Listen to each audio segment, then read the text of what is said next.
Morning mga Lodi, malapit na yung Toko pre-sale nila sa 14. So Blast ang gagamitin. So pagpunta ka dito sa MetaMask mo, dapat meron nakalagay na Blast Network. Ibig sabihin yung kinonect mo dun sa Toko mo na MetaMask, dapat merong Blast Network kasi dyan ang pre-sale magaganap, okay? So ngayon, dito tayo ngayon sa Blast website. So ang gagawin lang natin is pag i-connect mo yung wallet mo at makasali ka pa sa airdrop nila kasi bago pa lang itong Blast, diba? So nagbibigay sila. So ngayon, i-connect natin yung Twitter natin. Twitter. Nga pala, hindi pwede ito sa phone.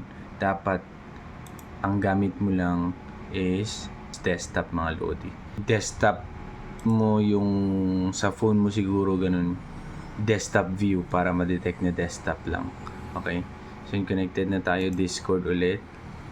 Ngayon, since kailangan din nating mag-bridge dito mga Lodi kasi nga dun sa Toko ang gagamiting Blast, paano mo mako-convert yung mga points mo dun, okay? Kung wala kang network na Blast, so kailangan mo din talaga mag-sign up or mag-join sa Blast. Bakit? Para makuha mo yung reward mo sa Toko kasi dito nga natin ipaprocess, okay? So yan, ngayon connect wallet, ayan na, connect mo yung MetaMask mo. Pag once na kinonect mo yung MetaMask mo dyan mga Lodi, matik na i-add niya ang Blast. Sa akin meron na, kaya hindi na siya problema. Okay? So andyan yung option Wallet Connect or MetaMask, depende sa inyo. Make sure lang na i-refresh niyo yung page, okay? So, for example, ito. Connect Wallet, MetaMask. Ayan. Okay, refresh mo lang. Sign. Ayan. Ngayon, check airdrop. So, andito na tayo. Andito yung gagawin mo kung gusto mo mag-receive ng airdrop. Kung ayaw mo naman, okay lang. Pero kailangan mo talaga mag-bridge eh.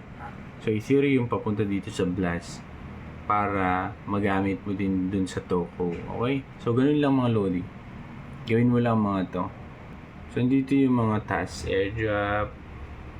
Launch mo lang, i-launch mo. So, ang dami ah. So, once na i-connect niyo yung wallet niyo, okay, na MetaMask, merong option dun pag mag-change kayo. May option din na add Blast to wallet. Ganun mo lang.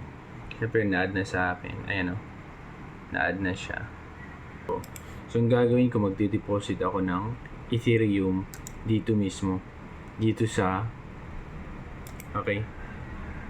Magde-deposit ako ng ETH dito sa Ethereum mainnet. Okay, ngayon, same wallet ha. Ngayon, nakakonect na siya dito. So, ang gagawin ko, i-bridge ko siya. Punta ako ng bridge. Ayan o. Bridge. Tapos, deposit. Makikita mo dyan yung balance mo sa ETH. Yan lang yung balance ko. So, magde-deposit pa ako. Ngayon, ang gagawin mo dyan, i-convert mo into parang Blast Layer 2. Okay? Para yung ETH mo, may lagay dito. The same time, mag-earn ka ng yield saka points.